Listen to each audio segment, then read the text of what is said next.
சில வணக்கம். நான் உங்கள் ஜனா பேசுகிறேன். இப்போ என்ன கடன் பார்க்க போகிறோன்னா, பளிச்சுன்னு தெரியும் இடை இலசுகளை சுண்டி இழுக்கும் மீனாட்சி சௌத்ரியின் கிளாமர் போஸ்ட் என்ன விஷயம்ன்றத டீட்டெயிலாக பார்க்கலாம். நம்ம தெலுங்கு சினிமாவில் வந்து தனது திரையுலக பயணத்தை ஆரம்பித்து மீனாட்சி சௌத்ரி வந்து தமிழில் வந்து நம்ம விஜய் ஆண்டனி நடிப்பில் வெளியான கொலை படத்தில் வந்து முக்கிய கேரக்டரில் அறிமுகமானாங்க. அதன் பின்பு வந்து சிங்கப்பூர் சலூன், கோட் ஆகிய படங்கள்லாம் வந்து நடிச்சிருந்தாங்க. விஜய் சாரோட நடிப்பில் வந்து இறுதியாக வெளியான கோட் படத்தில் வந்து விஜய்க்கு வந்து ஜோடியாகவும் நடிச்சிருந்தாங்க. ஆனால் இந்த படம் வந்து அவருக்கு வந்து ஒரு நெகட்டிவ் விமர்சனம் தான் கிடச்சிருக்கு. அதன் பின் வந்து துல்கர் சல்மான் நடிப்பில் வந்து வெளியான வந்து லக்கி பாஸ்கர் படத்தில் வந்து குடும்ப பெண்ணாக வந்து நடிச்சிருந்தாங்க. இந்த படத்தில் வந்து ஒரு குழந்தைக்கு வந்து தாயாக சாதாரணமான ஒரு நடிச்ச மீனாட்சி சௌத்ரிக்கு வந்து மிகப்பெரிய வரவேற்பு கிடைச்சது. இந்த படம் மூலயமா வந்து 100 கோடி ரூபாய் வந்து பாக்ஸ் ஆஃபீஸ் இணைஞ்ச மாபெரும் வெற்றியையும் கண்டது.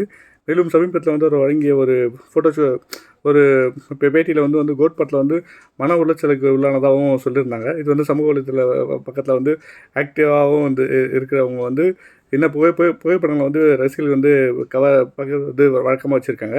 இவர் கிளாமருக்கு வந்து எடுத்துக்காட்டாக வந்து புகைப்படம் வந்து கடும் வைரலாகவும் ஆகிருக்கு. இந்த நிலையில் வந்து மீனாட்சி சௌத்ரி வந்து தனது இன்ஸ்டா பக்கத்தை வந்து புதிய புகைப்படம் வந்து வெளியிட்டிருக்காங்க. அதில் வந்து ஆரஞ்சு கலர் நேரத்தில் வந்து அவர் அணிஞ்சிருந்த ஆடை வந்து பலருடைய கவனத்தையும் வந்து இழுத்துருக்கு. இதை பார்த்து வந்து ரசிகர்கள் வந்து அவர் வந்து தங்க மீன் கமெண்ட் பண்ணிட்டு இருக்காங்க. கண்டிப்பாக அதை பார்க்கும்போது தங்க மீன் மாதிரி தான் இருக்காங்க. உண்மையில் அழகுக்கு எந்த ஒரு பஞ்சமும் இல்லை. ரசிகர்கள் இதை வந்து பெரும் ஆரவாரமாக கொண்டாடிட்டு இருக்காங்க. தேங்க்யூ.